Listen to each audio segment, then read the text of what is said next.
Hey everybody, it's News from Heaven. Today, spirits from another planet represent the human mind.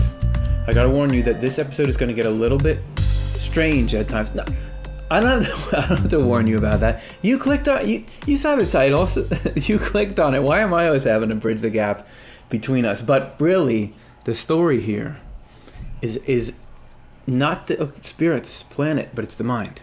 Why are we out here at the edges of reality talking about the human mind? And are other planet spirits interested in the human mind? And what can we learn that applies day to day?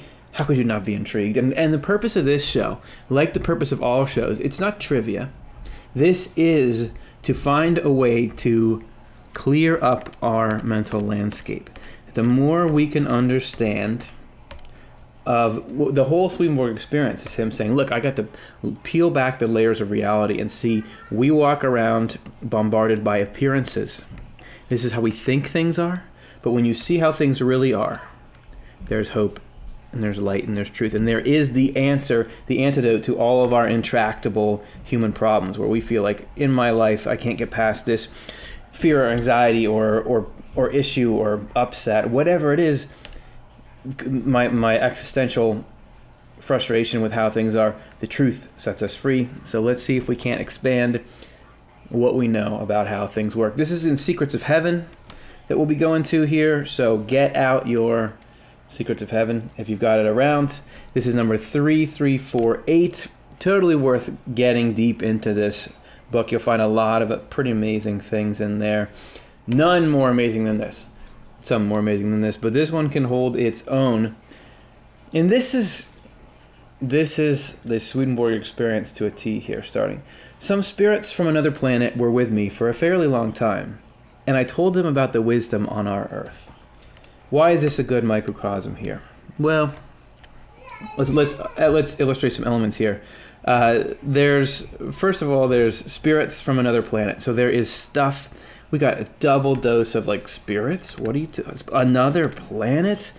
And they're with him like it's not a big deal at all. I don't know if you guys can hear my daughter's making noise in there. Such is life in the quarantine. Some spirits from another planet were with me for a fairly long time, and I told them about the wisdom on our Earth. There we go. We got this weirdness.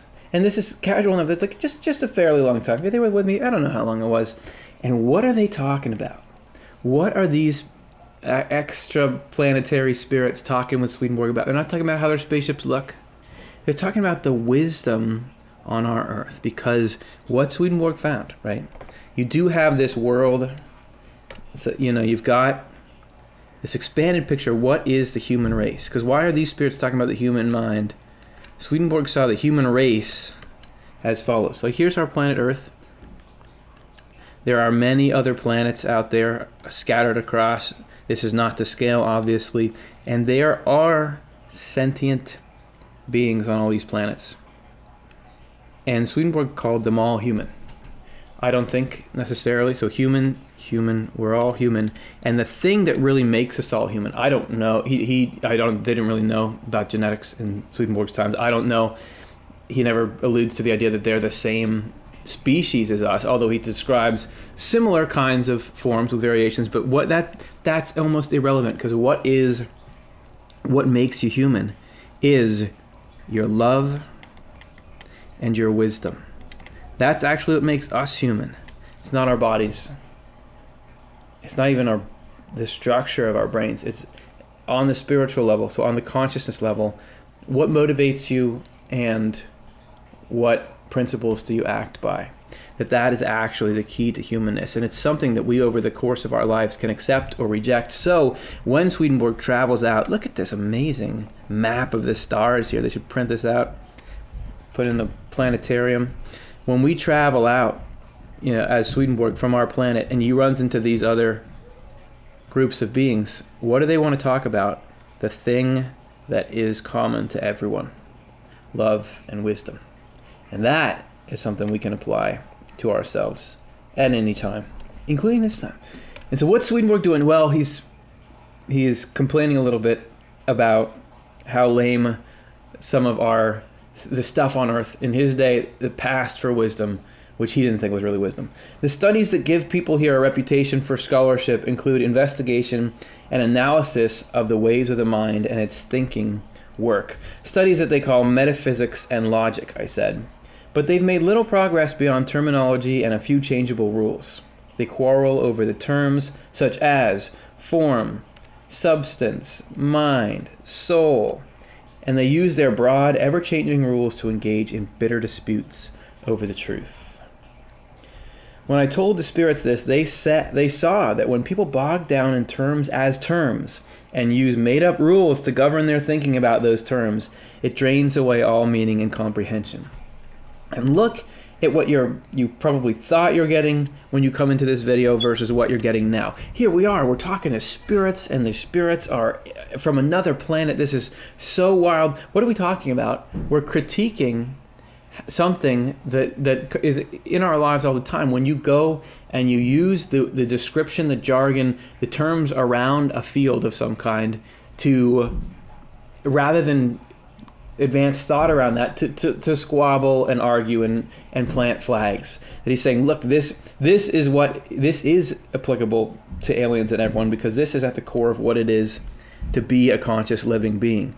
The fundamental problem here is that you have terminology overuse, and what they're doing is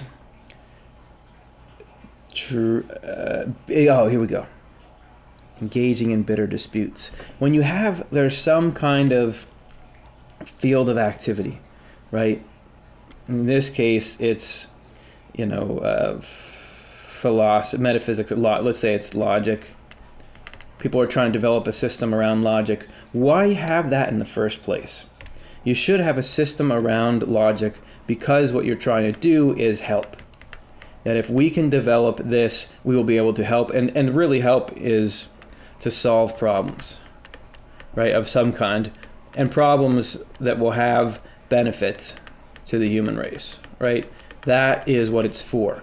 But what is such a problem, what gets to be such an issue that Swedenborg has got to tell these spirits from another planet about it, is when we're taking something like logic, and what we're doing is using it, individuals are using it not to forward the human race, but really using it for themselves. So maybe this person here, this logician here, and I know logic is not a huge field that there's a lot of debates in right now, but apply it to whatever it is now that people are going through.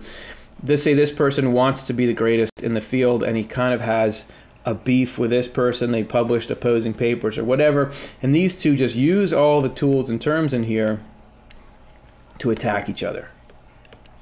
That actually, or this whole group is saying, well, we want to use these terms to the point of us being in here is to distinguish us from the common folk down here who don't have these terms. So we'll just make this purposefully too opaque and confusing for anyone else to get in. All of that is a real problem because we never get here.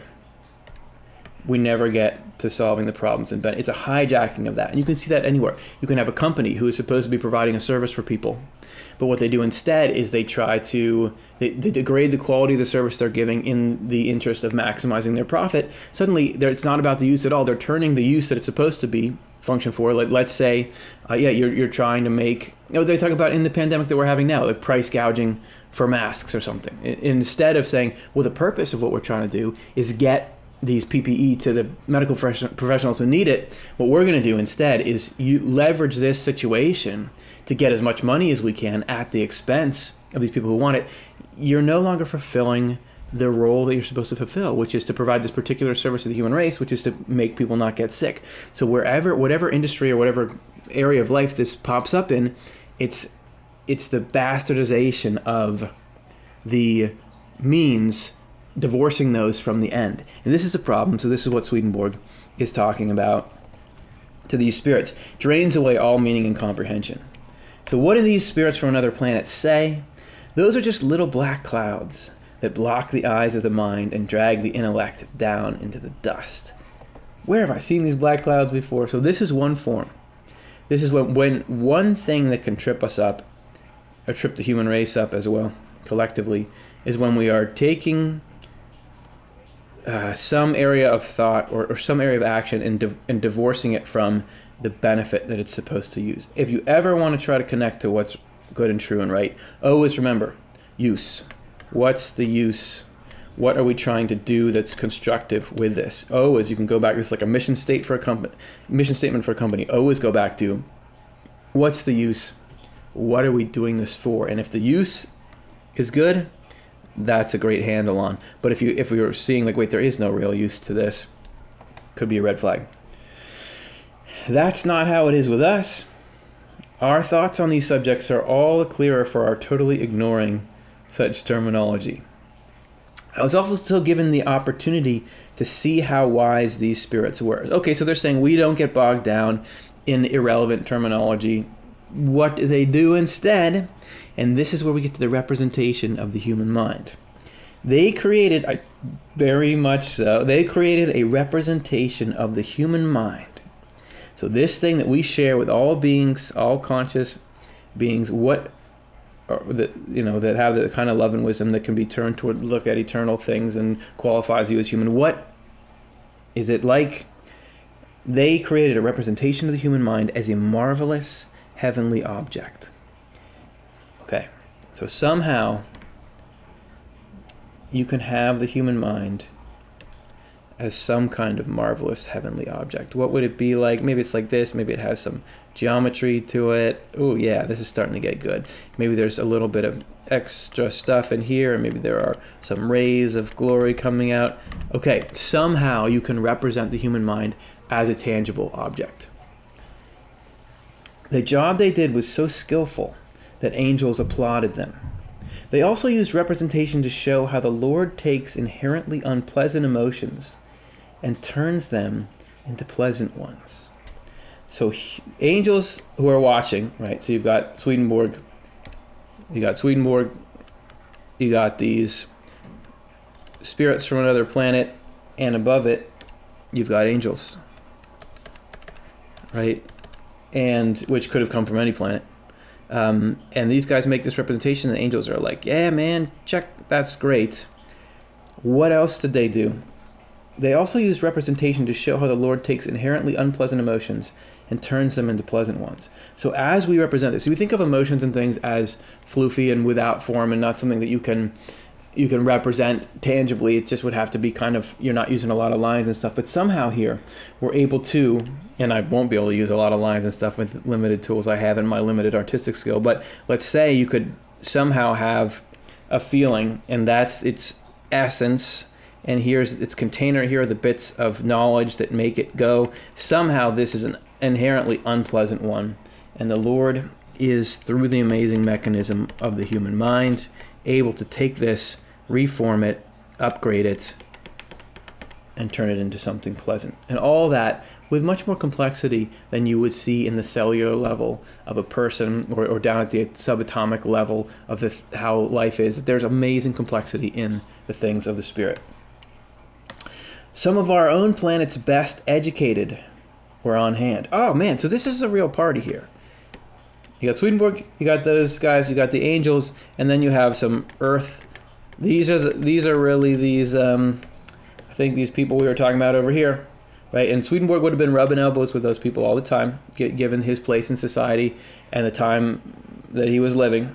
So let's see, how do they react to this amazing representation that the angels love? Some of our own planet's best educated were on hand, and they could not understand a bit of it, even though they had spent a lot of time in philosophical discussions on these subjects during bodily life. When the spirits again perceived the way the scholars' thoughts fastened on terms alone and the way they tended to argue the validity of every last detail, they described such activities as filthy scum. You filthy scum? I didn't know that was coming. That's hilarious. Filthy scum, or whatever Latin word has been translated filthy scum here. I would say that if I had to summarize this principle here, no, I'm not going to. Well, you know Einstein? I'll draw a picture of Einstein. Isn't he famous for having sort of sticky up hair? Right? There's Einstein. Didn't he have a famous quote that said, if you can't explain something to a 6-year-old, It was him or somebody. If you can't explain it to a 6-year-old, you don't actually get it. So the truth of things, while there's a lot of complexity to them, the essence, the core of something has an elegant simplicity to it. And if we find ourselves lost in something that is all complexity and doesn't have that simple truth at the core of it, it could be that we're just getting tied up for things that are divorced from the use. Because if it's always, as we're saying over here, if it's always for the sake of something, if it's always for the use in something, the use should be something we can explain. What this is doing should be something we could explain.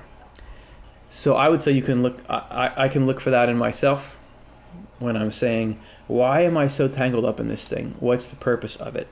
We can look at it when we're talking about the human race at large and saying, what are we getting out of this? And have we strayed in this area from the original mission? Has this become more about self-perpetuation of that field or that endeavor or that activity than it is about what's really going on? And fascinating to see that you can go to the edges of the universe, and what you find is, what's the wisdom like and what's the love like? I sometimes think about my life and, okay, what am I trying to work on? What am I trying to accomplish? Where am I trying to go? What am I trying to do? And I think about external things, and I think about how, my possessions are lining up and my strategy. Interesting to know that no matter how far you go, you really, where the action is in the heart and mind. That cultivating the love and wisdom that we have is, hey, that's my dog over there. Cultivating the love and wisdom that we have is the project. It is the project. And that's comforting, because a lot of times we seem like we have these intractable problems outside of us. Right? If I need to fix this thing, and then I can go forward in my life, it is cool to know that the power and the tasks ahead of us are actually all in here. That the Lord is sure, the Lord may be working on this, but what the mission is, for the sake of what? What's the use in it? The real mission is turning us into an angel, getting us the right mind and the right heart so that we can go through life seeing it clearly. Because if we are eternal, we live forever. So getting us into this right state has eternal benefits and will solve so many problems for us and for the rest of the human race when we find what we can do to serve the human race. That is always what's important, even when we're dealing with these sorts of problems. So to me, that's a focusing, tangible, comforting little lesson that we can learn from these spirits from another planet as they represent the human mind. And that's the news from heaven. I hope you liked it. Let us know in the comments. Like and subscribe. Go, take it out. Make the concepts into something that serves you, serves others. Let us know how it works. And let's do this again real soon.